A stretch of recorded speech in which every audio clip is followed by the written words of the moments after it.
karena kebanyakan arsitektur muncul dari barat dan teori-teori arsitektur itu dirumuskan di barat. Ada dinamika kebudayaan yang itu benar untuk konteks mereka, dialektis begitu, lalu muncul aksi, reaksi, dan muncul terus begitu. Sementara kita ini kan lebih cenderung mengambil atau meminjam pada kulit luarnya, pada wadaknya, dan kita merumuskannya sebagai style.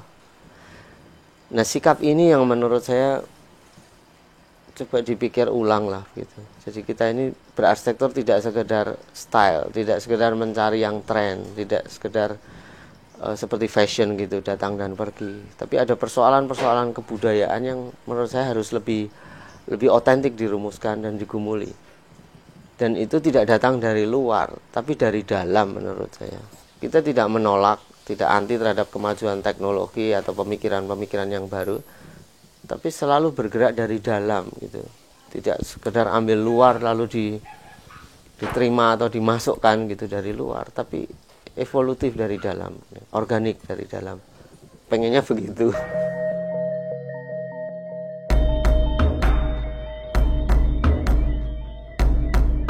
Belakangan ini saya merasa bahwa berarsitektur lebih sebagai sharing tentang nilai-nilai sebetulnya. Jadi berbagi tentang nilai.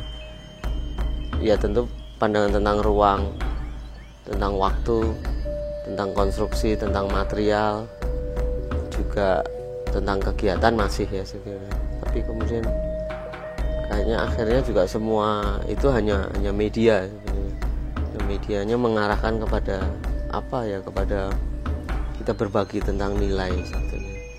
Nilai-nilai kehidupan dan nilai-nilai relasi dengan secara sosial maupun relasi dengan alam. Dan arsitek tidak hanya membangun fisiknya. Kalau hanya pada lingkungan sempit ya kemudian hanya dengan civil engineer, dengan mechanical engineer, atau lalu dengan yang tahu ilmu bahan dan seterusnya.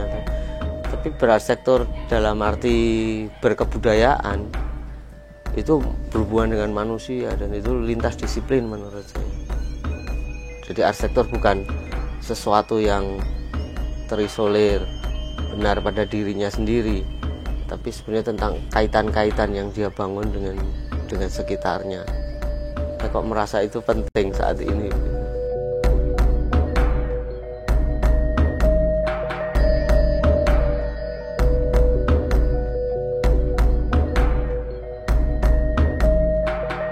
Semuanya itu bermula dari yang disebut sebagai memori rahim.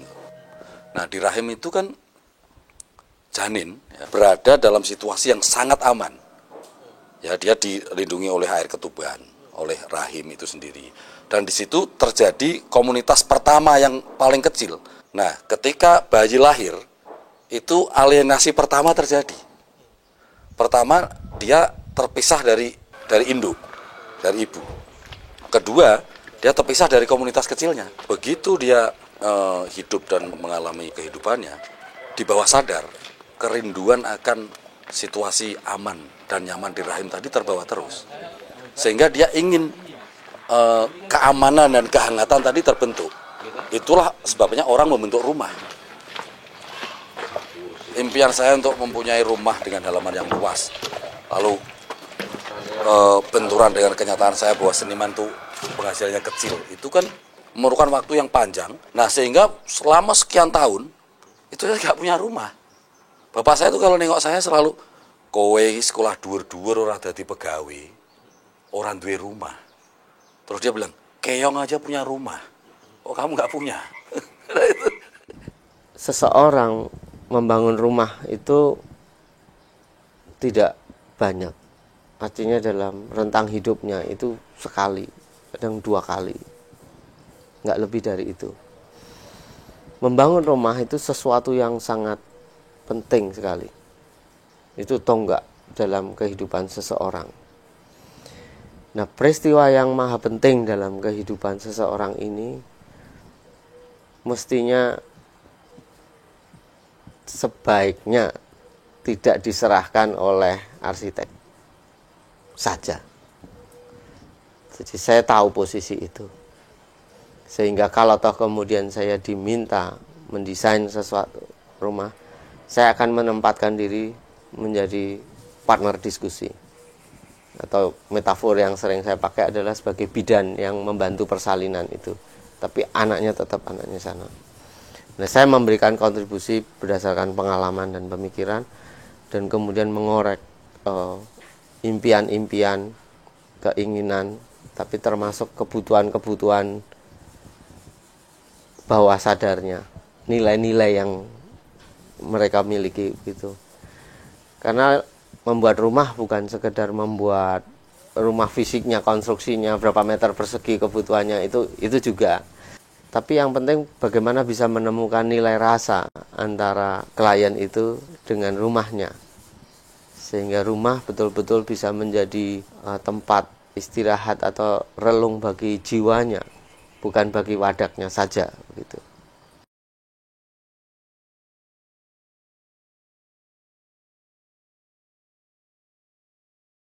Saya sangat senang dengan proyek-proyek rumah-rumah pribadi itu karena samping sangat personal, saya bisa belajar dari mereka tentang cara-cara atau tentang perspektif berpikir dalam melihat kehidupan. Ya. Mas rekor.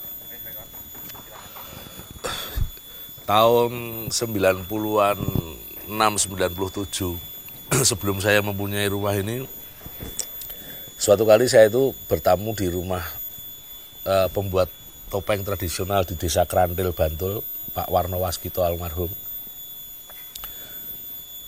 Saya melihat rumah induk dia dan studio tempat dia membuat topeng itu satu rumah ke rumah yang lain, itu kecil. Jadi padahal itu satu rumah. Jadi seperti dia bertetangga dengan studionya, dia bertetangga dengan dapurnya. Gitu. Rumahnya sangat sederhana, tapi untuk saya itu satu surprise karena saya jarang menemui satu model rumah seperti itu kecuali di Bali, dan ini saya lihat di Bantul. Lalu waktu saya berpikir, andaikan saya punya rumah dengan cara model Pak Warno Waskito, unik juga. Karena saya merasa mempunyai banyak kegiatan, saya kadang-kadang menulis, mungkin rumah saya itu antara kamar tidur saya dan tempat saya bekerja, tempat saya latihan, tempat saya makan itu seperti saling berhubungan, seperti sebuah kampung. Nah, dari pengalaman itu, dalam perjalanan waktu saya ketemu Pak Eko. Saya melihat rumahnya Pak Eko. Nah, apa yang saya impikan di masa lalu dan kemudian apa yang saya alami di kemudian hari seperti menemukan titik temu.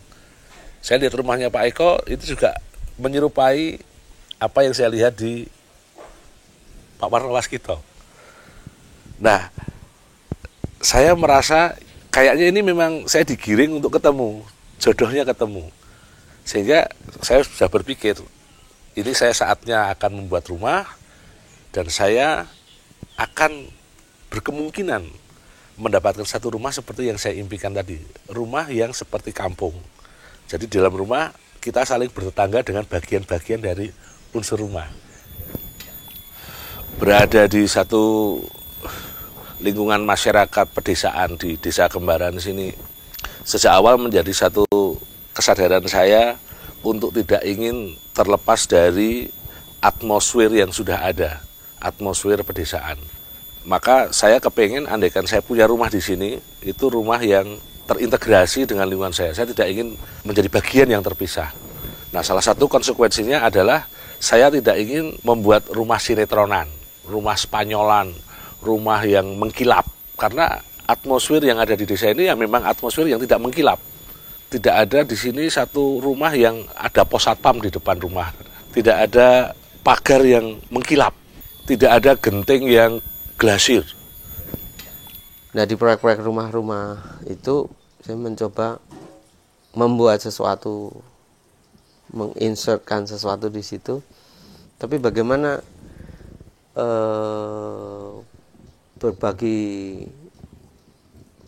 berbagi sesuatu itu tetap menjadi spirit utamanya.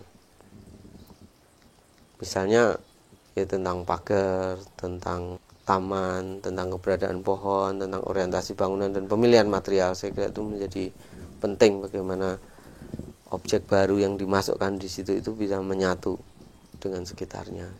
Kontras boleh, tapi memberikan energi baru untuk sekitarnya. Syukur-syukur tidak membuat ketegangan, apalagi ketegangan secara sosial. Kemudian dengan tembok rapat tidak berkomunikasi dengan sekitarnya, dia ada di situ tapi secara sosial tidak memberikan kontribusi apa-apa.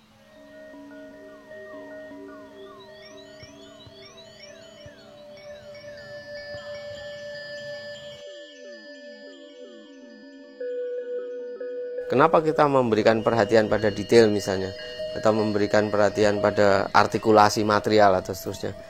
Semuanya itu dalam hubungan relasional dengan orang memang ya. Ingin membuat agar karya arsitektur itu mampu berkomunikasi sebetulnya dengan manusia. Hangat menyapa orang begitu. Saya pengen bangunan itu juga bisa bercerita tentang riwayat dia dibangunnya, bercerita tentang detail-detail, bercerita tentang relasi dengan alam. Kadang agak ada humornya sedikit, mungkin juga nggak apa-apa gitu.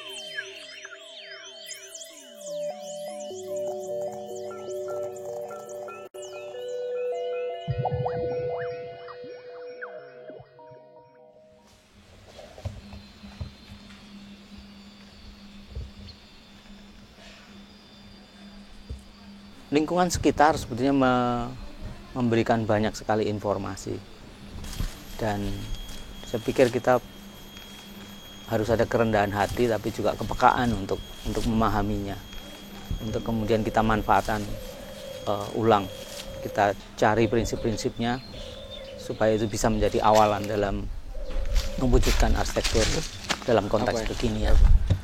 Gedungnya menarik banget. Teksturnya, tekstur sama struktur dari daunnya ini.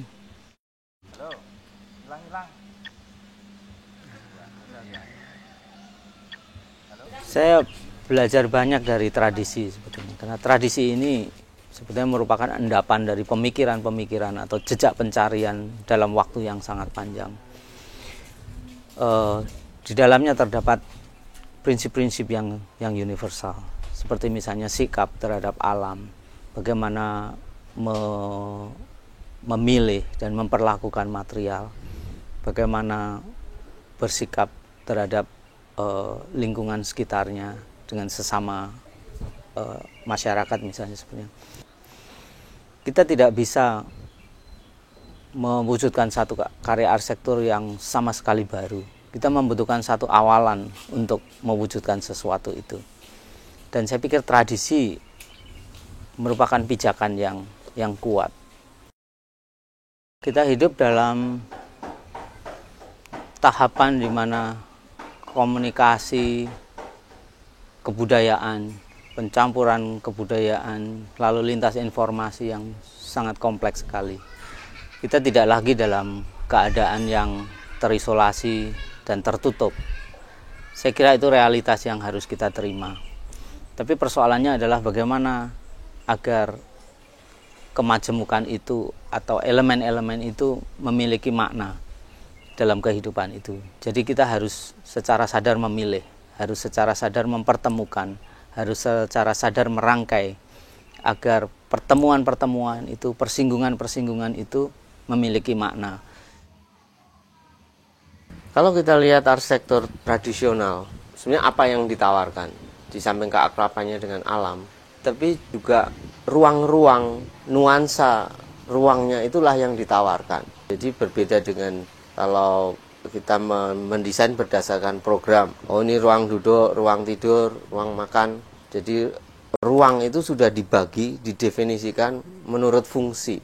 Padahal di bangunan tradisional ada satu struktur yang kemudian menawarkan nuansa yang berbeda-beda. Nah, aktivitas itu bisa terjadi milih di tempat mana yang sesuai dengan nuansa itu. Kadang-kadang makan di sana, jadilah itu ruang makan. Kalau kepengen baca, milih tempat yang terang ya duduk di sana.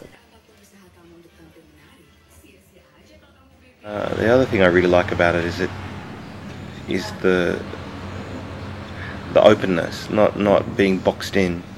Not being reliant on air conditioning, and being much more integrated with the environment around the house.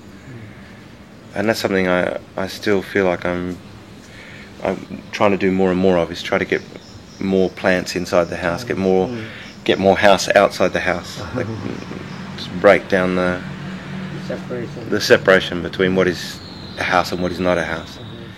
I think that's a nice. Tapi ada satu kesadaran bahwa tradisi itu berkembang dan bebas menabrak.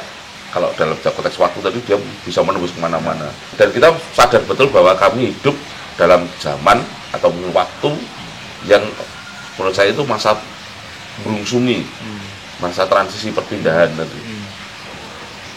Tidak hanya pada diri, pada personalitasnya, tapi juga pada lingkungannya, yang semua bergerak terus menemukan satu identitas baru, menjadi satu referensi, tapi berjalan ke depan. Jadi kalau kemudian dikaitkan dengan rumah, bagaimana Pak Djaduk memaknai atau melihat rumahnya Pak Djaduk ini barat atau timur, tradisi apa modern atau apa ini? Ya itu saya katakan, ini berungsungi. Satu rumah yang memang muncul mungkin dari keinginan yang murni menurut saya. Terus kemudian Pak Eko sebagai seorang arsitek, tapi juga seorang seniman. Dan tugas seniman adalah menafsir, dan kemudian ya bercumbu antara keinginan dan sisi teknis, terus kemudian bercumbu di situ, berkolaborasi di situ. Jadi muncul lagi ya iki dudu Jawa, dudu donek ke Indo ya dudu, jadi berbagai elemen itu disitulah pusarannya di situ.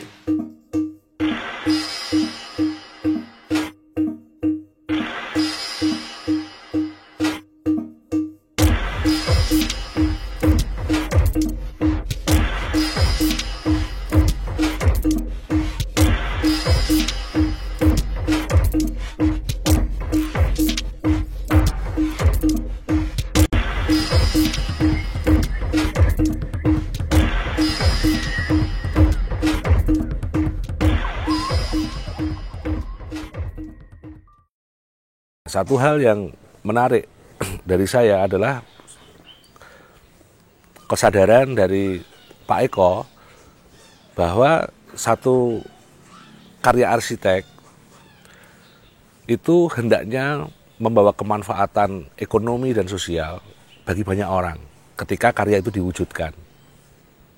Salah satunya adalah dengan memanfaatkan sedemikian rupa sebanyak-banyaknya kemampuan para perajin, kemampuan, keterampilan para tukang. Dan itu artinya harus meminimalkan produk-produk industri pabrik. Sebagai misal langit-langit, kalau mau praktis-praktisan udah pakai triplex misalnya. Produk pabrik cepat, murah, langsung terkesan bersih. Tapi ketika kita ngobrol dengan Pak Eko, muncul ide kepang.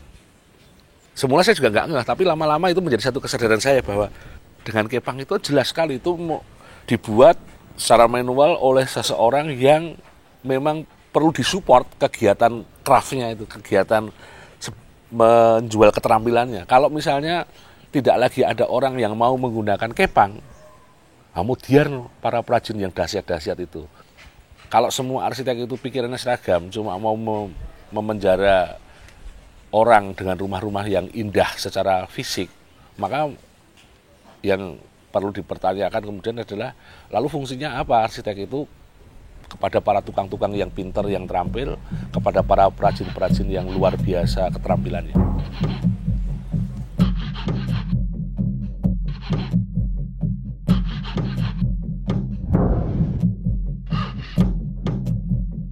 saat ini kita semua sedang mencari, seperti karena secara sosial kita juga sedang merumuskan ulang kesadaran sebagai berbangsa, mengisi kemerdekaan, ada problem-problem berinteraksi dengan dunia global, kemajuan teknologi, dan krisis lingkungan, dan arsitektur di dalamnya. Nah, saya pikir keberadaan kita harus inline lah dengan situasi seperti ini, harus menjadi bagian dari pencarian jawaban atas persoalan yang kita hadapi.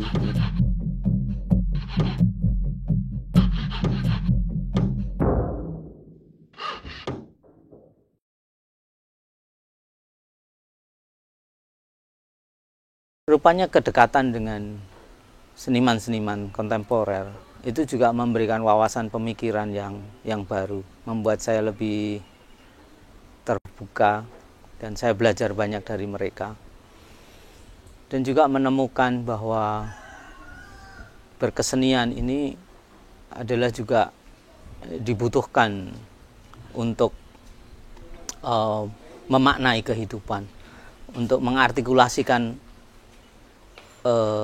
peristiwa-peristiwa yang sedang terjadi. Kesenian kontemporer tidak hidup dalam dirinya sendiri, tapi selalu merupakan hubungan timbal balik yang positif dan kreatif dengan sekitarnya. Biasanya kalau tentang rumah misalnya, kita memikirkan untuk jangka waktu yang lebih panjang.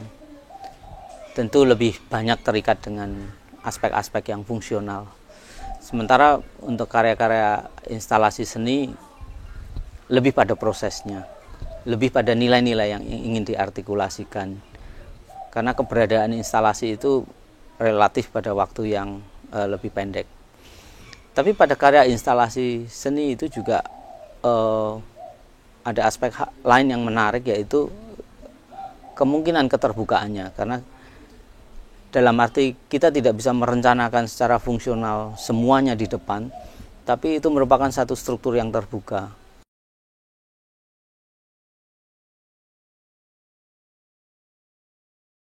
Satu proyek yang di Italia waktu itu diundang, tidak tahu apa yang harus dikerjakan awalnya, jadi memang blank. Tiba-tiba di sana diantar ke satu desa kecil, diajak keliling di desa di situ, kota kecil Buonconvento.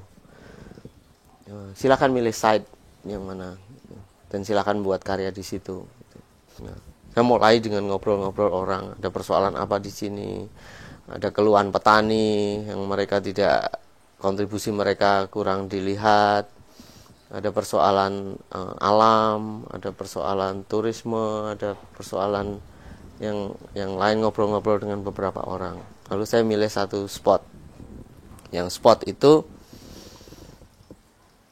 in between, antara alam ya tidak, kota juga tidak gitu.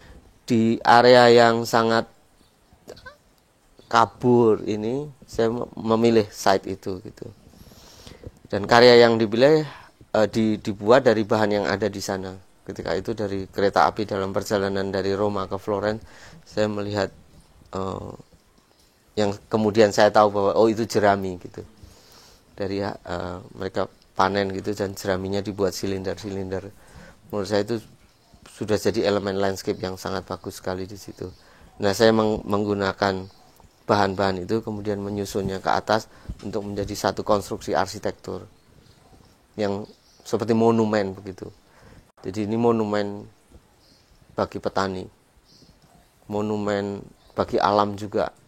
Ada satu seperti junction gitu, structure yang jadi koneksi antara banyak pihak, antara kota dengan alam, antara petani dengan mungkin dengan alam juga, antara bumi dengan langit itu, dan itu berdiri di situ sebagai sosok arsitektur. Orang melihat dari jauh itu sebagai karya arsitektur yang sangat kokoh sekali, tapi begitu dekat itu rumput yang sangat ephemeral, sangat rapuh, sangat temporer sekali seperti itu. Nah, ketegangan yang ini yang mereka suka. Jadi akhirnya dari orang-orang itu juga menimbulkan bisa mengapresiasi karya itu gitu. Juga satu karya di Kamikatsu di Jepang Itu juga prosesnya mengalir begitu saja lewat ngobrol dengan beberapa orang, melihat tentang kecenderungan-kecenderungan kegiatan mereka yang terakhir ini, kemajuan mereka dalam mengolah sampah yang kemudian dipilah menjadi sangat rinci sekali. Kemudian ini sebuah nilai-nilai yang mengajarkan kita betapa komunitas ini sangat menghargai alam, tapi juga ada keterputusan dalam hubungan sosial. Generasi tuanya banyak tinggal di desa, sedangkan yang muda itu pindah ke kota. Sehingga pemikiran generasi tua, generasi muda, sejarah kotanya, memori dari kota itu sendiri seperti terputus. Nah, lewat karya instalasi itu, saya bermaksud untuk menjagai atau memulihkan keterputusan itu menjadi sesuatu yang berkait. Jadi bagaimana menyatukan masa lalu dengan masa depan gitu. Karya ini dibuat secara bersama-sama dengan komunitas Fukuhara di Kamikatsu, dan mereka melakukan itu dengan penuh kecintaan, dengan semangat kebersamaan yang tinggi. Dan ini juga merupakan monumen kebersamaan untuk komunitas di Fukuhara.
Bagaimana gempa yang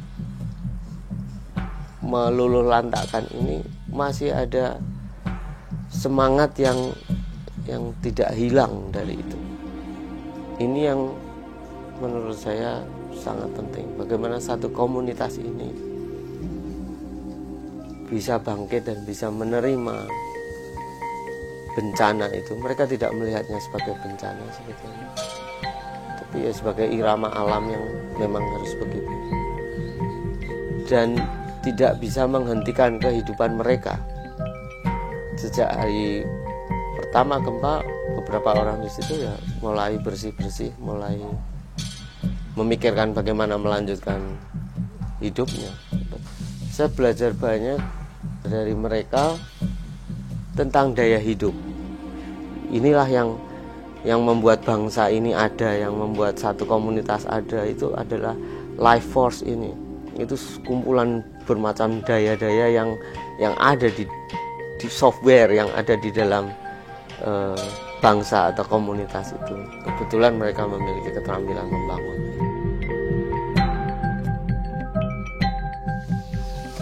Rumah itu saya buat rumah kayu karena puing-puing yang paling banyak itu kayu. Dulu itu gambarnya atapnya itu pakai gending, ada orang satu yang usul kalau gending takut, terus saya menyimpulkan saya ganti fiber semen. Model rumah itu kebutuhan yang membuat kebutuhan yang punya. Jadi ada yang kamar satu, ada kamar dua, ada yang kamar tidak ada kamarnya blong, suka blong gitu ada. Rumah ini banyak yang menggunakan barang bekas dan puing-puing yang ada.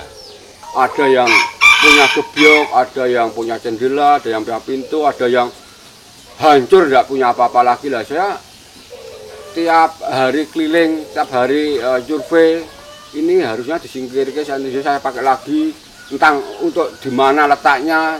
Kesimpulannya apa, puing-puing yang ada itu saya kalau bisa saya buat bisa-bisanya gitu.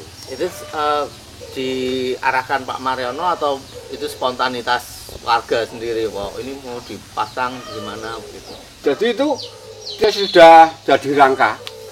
Sudah jadi rangka tuh yang punya itu punya ide sendiri-sendiri.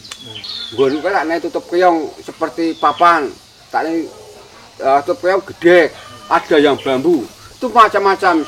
Saya sebagai pengawalan, sebagai gotong royong saya mengikuti ternyata semua baik. Jadi dilihat per satu rumah beda-beda, itu yang saya bilangkan jangka bentuk rumah pada sama tapi tidak sama, itu ya seperti itu. Orang kampung itu kebanyakan itu kalau buat rumah itu pakai sametan. Jadi ini dianggap itu walaupun seperti apa bentuknya rumah itu dianggap itu mah rumah permanen. Jadi harus pakai sametan.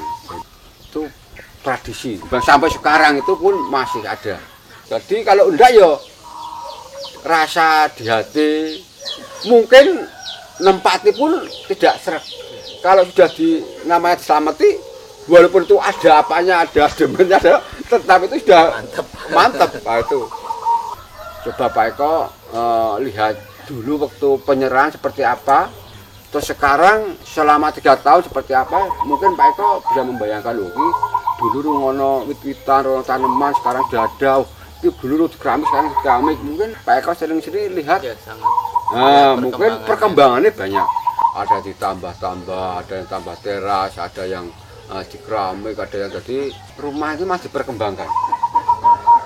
Orang kebanyakan merasa nyaman. Sudah terbukti saya sudah 3 tahun ini kena guncangan beberapa lah banyak. Tetapi lebih tenang daripada rumah bata. Saya sendiri rumah saya masih botok.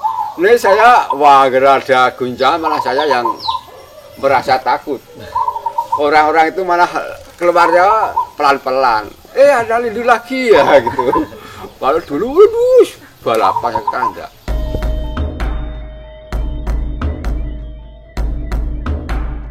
Proyek di Ngipian dan juga di beberapa proyek yang lain terkait rekonstruksi rumah-rumah sesudah gempa, saya semakin seperti diyakinkan bahwa pada akhirnya arsitektur hanyalah sebuah media untuk memperbaiki atau meningkatkan kehidupan gitu. Arsitektur sungguh bukan tujuan akhir.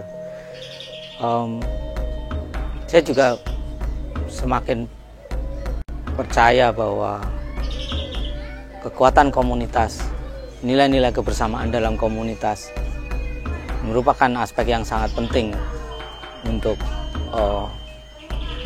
dipertahankan gitu. Karena kebersamaan merupakan satu dasar yang paling kuat yang bisa menggerakkan kehidupan itu sendiri.